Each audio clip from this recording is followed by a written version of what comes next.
Simple recipes with Gauri recipe ओळखून बक्षीस जिंकणे या सिरीज भाग 5 मध्ये सगळ्यांचे स्वागत. तर पटकन रेसिपीला सुरुवात करूया. तव्यावर मी इथे एक छोटी वाटी शेंगदाणे घेतलेले आहेत. हे शेंगदाणे आपल्याला छान खरपूस असे भाजून घ्यायचे आहेत. आता जे पहिल्यांदा व्हिडिओ बघतायत त्यांच्यासाठी मी पटकन सांगते की तुम्हाला बक्षीस कसं जिंकता येणार आहे. मी रेसिपीला सुरुवात केल्यापासून ते रेसिपी फायनल होईपर्यंत जिथे तुम्हाला वाटेल की तुम्ही रेसिपीचं नाव ओळखलं आहे, तुम्हाला कळलं आहे मी कुठली रेसिपी बनवते, त्या क्षणाला तुम्हाला लगेच कमेंट करून त्या रेसिपीचं नाव सांगायचं आहे. जे पहिले 2 विजेते असतील अचूक नाव ओळखणारे, त्यांच्या कमेंटला मी रिप्लाय करणार आहे. मग त्यांनी त्यांचं संपूर्ण नाव, व्यवस्थित पत्ता आणि फोन नंबर माझ्या गौरी किनरे या इन्स्टाच्या ID वरती मला DM करायचा आहे, जेणेकरून तुमचं गिफ्ट मी तुमच्यापर्यंत पोहोचू शकते. आता हे शेंगदाणे बघा, बोलता बोलता आपले व्यवस्थित भाजून घेतलेले आहेत. याची सालं अगदी सहज निघत आहेत, म्हणजे हा शेंगदाणा आपला छान भाजून झालेला आहे. आता हे मी एका प्लेटमध्ये काढून घेते आणि याला पूर्णपणे थंड झाल्यावर सालासकट कूट करून घेणार आहे.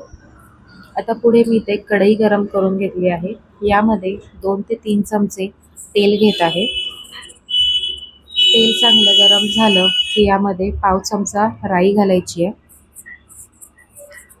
राई चांगली तडतडली गेली की मग यामध्ये पाव चमचा मी जिरे घालणार आहे. राई व्यवस्थित फुटून द्यायची आहे.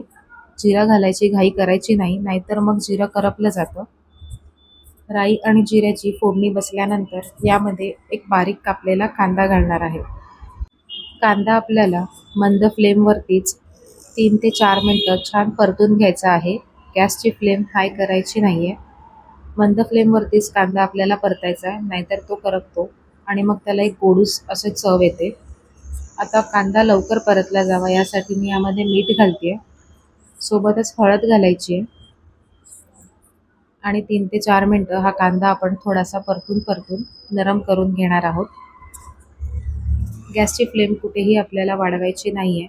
जर कांद्याला सोनेरी रंग आला तर भाजीला थोडीशी गोडूस अशी चव येते. त्यामुळे मंद फ्लेमवरतीच आपल्याला कांदा हा परतून घ्यायचा आहे.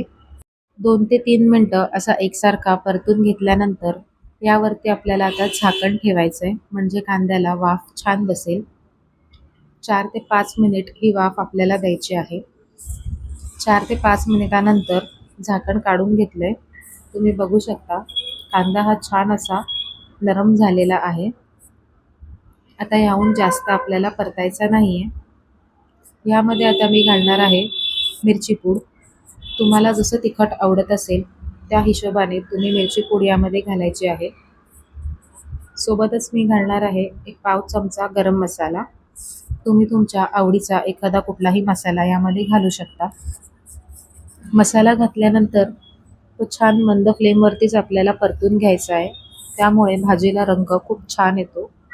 गॅसची फ्लेम अजिबात मोठी करायची नाही आहे, नाहीतर मसाला करपू शकतो आणि मग भाजीला करपट असा वास येईल. मंद फ्लेमवरती 1 मिनिटभर मसाला परतून झाल्यानंतर यामध्ये मी घालणार आहे दाण्याचं कूट. आपण जे मगाशी शेंगदाणे भाजून घेतले होते ते मी सालीसकटच कूट करून घेतलेलं आहे. तुम्ही जर साल काढून कूट करत असाल तर तसं कूट तुम्ही करू शकता. जेवढे शेंगदाणे घेतले होते त्यातलं थोडंसं कूट बाजूला राहिलेलं आहे. 3 ते 4 चमचे आपले पोहे खायचे जे चमचे असतात त्या चमच्याने मी कूट घेतलेलं आहे. आता दाण्याचं कूटसुद्धा 1 मिनिटभर आपण याबरोबर परतून घेऊया.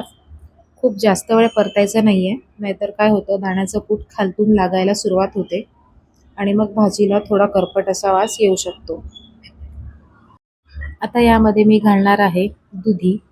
तर दुधीचे मी तुकडे करून बाजूला एक 5 मिनटं गॅसवरती उकळायला ठेवले होते, जेणेकरून दुधी पटकन शिजला जाईल.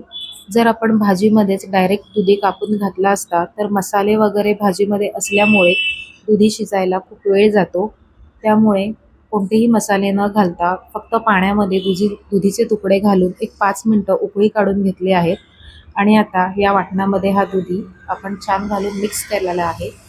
जे दुधीचं पाणी होतं ते सुद्धा मी वापरलेलं आहे. वेगळं पाणी आपल्याला वापरायचं नाही आहे आणि जे एक्स्ट्राचं पाणी जे राहतं ते आपल्याला असंच बाजूला ठेवून द्यायचं आहे, कारण दाण्याचं कूट आपण या भाजीत वापरलेलं आहे. थंड झाल्यावरती भाजी थोडी घट्ट होत जाते, त्यावेळेला तुम्ही ते पाणी वापरू शकता. आता ह्याच्यावरती ठेवते मी झाकण आणि एक 4 मिनिटं ते 5 मिनिटापर्यंत आपण वाफ घेणार आहोत. भाजीला छान उकळी आलेली आहे. वेगळा दुधी शिजवायची काही गरज लागत नाही, कारण आपण बाजूला एक 5 मिनिटं त्याला उकळी काढून घेतलेली आहे. त्यामुळे दुधी छान आपला शिजला गेलेला आहे. तर अशी ही आपली दुधीची दाण्याच्या कुटातली ग्रेव्हीची भाजी तयार झालेली आहे. नक्की ट्राय करून बघा, खूप छान लागते चवीला. वरतून थोडीशी कोथिंबीर बारीक चिरून घातलेली आहे. बऱ्याच ठिकाणी दुधी हा आवडीने खाल्ला जात नाही, पण या प्रकारे जर तुम्ही एकदा भाजी करून बघितली तर तुमच्या घरात सुद्धा, आणि जर तुम्ही दुधी खात नसाल तर तुम्हाला सुद्धा नक्की आवडेल. तर अशी ही आपली छान दुधीची रस्सा भाजी तयार झालेली आहे.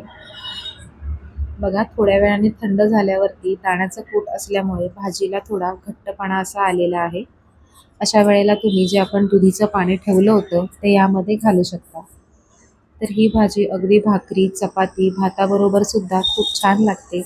रेसिपी कशी वाटली हे कमेंट करून नक्की कळवा, आणि अशीच बक्षिसं जिंकण्यासाठी सिंपल रेसिपीज विथ गौरी या चॅनलला सबस्क्राईब करून बेल आयकॉन आठवणीने प्रेस करा, म्हणजे रेसिपी पोस्ट केल्या पहिलं नोटिफिकेशन तुमच्यापर्यंत पोहोचेल. पुन्हा भेटूया रविवारी 2:30 वाजता. नमस्कार.